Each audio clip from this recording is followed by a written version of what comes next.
¿En qué tipo de transacciones se deben de aplicar? Ya dijimos en qué documentos normalmente se estila que se establezcan por escrito. Y aquí vamos a ver en qué tipo de transacciones se tienen o se deben de aplicar. Miren, son utilizados justamente en contratos de compraventa de mercancías. Eso es lo más común, justamente para determinar a quién le corresponde cada una de las responsabilidades y derechos.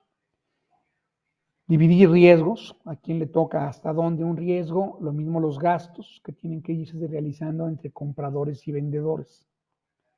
Como ya lo había dicho, aplican solamente para movimiento físico. Para todo lo que son servicios o mercancías intangibles, pues eso no es aplicable porque pues todo esto viaja de manera electrónica, un servicio que se da, pues no es que tú sí te le puedes trasladar físicamente a otro lugar y a otro sitio, pero ya en ese lugar, en lo local, realizas ese servicio. O si das un servicio vía internet o de manera virtual, pues evidentemente no van a aplicar nada de estos términos.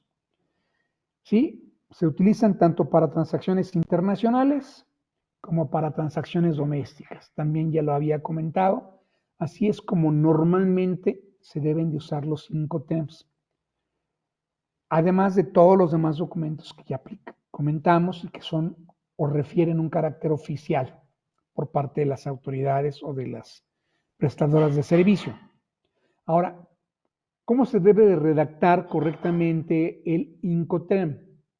Debe de decir la descripción de la mercancía, lo que se vaya a comercializar, esa venta que se vaya a realizar, esa compra de esos artículos que se vayan a considerar, debe de venir perfectamente claro si es el producto con un determinado modelo, con un determinado tamaño, con una determinada característica, es como debe de venir especificado en la documentación oficial, más el término acordado internacional que se haya definido entre las partes, que son esas 3 letras que vamos a ver más adelante, el lugar específico, un punto en concreto de entrega convenido entre las partes, es decir, aquí pues, se tiene que considerar una dirección, no basta con poner un país o una ciudad, a veces ni siquiera un país y una ciudad, porque de repente pues vemos que hay duplicidad en nombres de países, perdón, en nombres de ciudades en determinados países. Entonces se tiene que poner la dirección, el lugar específico a donde se está determinando que van a llegar esas mercancías, en donde uno va a entregar y la otra persona va a recibir. Más la palabra Incoterms, más la versión que está vigente, que en este caso es 2020. Todo esto es lo que tiene que venir establecido y redactado justamente en esa documentación, sea contrato, sea factura, sea pedimento, sea lo que me está estableciendo la necesidad de llevar a cabo una transacción comercial, en donde yo tengo que poner esta redacción, la mercancía, el Incoterm, el lugar con su dirección, más la palabra Incoterms 2020. Esto es lo que tengo que establecer para que sea correctamente bien definido. Seguimos. Por sí solos, los Incoterms, estos términos de negociación internacional, no son una ley, no son un reglamento, no son una normatividad, no, de ninguna manera. Y por lo tanto tampoco constituyen un ordenamiento legal. Es decir, en pocas palabras, no estamos obligados a usarlos, nadie nos obliga. Hasta ahorita no ha venido aquí una autoridad con ustedes a decirles, oye, a fuerza tienes que utilizar los 5 TEMS. No, su adopción es voluntaria, pero ojo, muy conveniente, muy conveniente. Pero además, porque sí tienen, como lo debíamos al principio, la Cámara Internacional faculta para que se dé determinado momento una aplicación legal a los 5 TEMS, porque si no, pues de nada valdrían. Por lo tanto, sí tienen un valor y un efecto legal. Sí lo tienen. Por sí mismos no. Pero si los incluyo en un contrato de compraventa, Ahí tienen todo el valor específico y legal para poder resolver controversias entre las partes. En ese momento sí se le da una validez oficial, internacionalmente hablando. Entonces, puedes usarlos o puedes no usarlos. Insisto, se manejan por costumbre los 5 terms, no porque alguien me obligue a usarlos. Facilitan muchísimo el que no haya problemas, desde luego que facilitan. Y por eso es recomendable ubicarlos por escrito en todos los documentos oficiales que les compartí. Pero en ninguno de esos es obligado el usar un Incoterm. En ninguno de esos.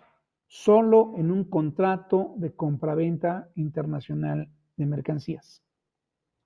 Si tú utilizas este Incoterm en un contrato y en algún momento tienes un problema de cualquier situación que ahorita vamos a platicar a nivel de riesgos, a nivel de trámites, a nivel de gastos, la única manera que te va a ayudar legalmente a resolver ese problema es que lo hayas incorporado en un contrato de compraventa internacional de mercancías. Si no lo incorporaste en un contrato, no es válido. ¿Sí? Ahora, ¿dónde se encuentra el marco legal que respalda un contrato internacional?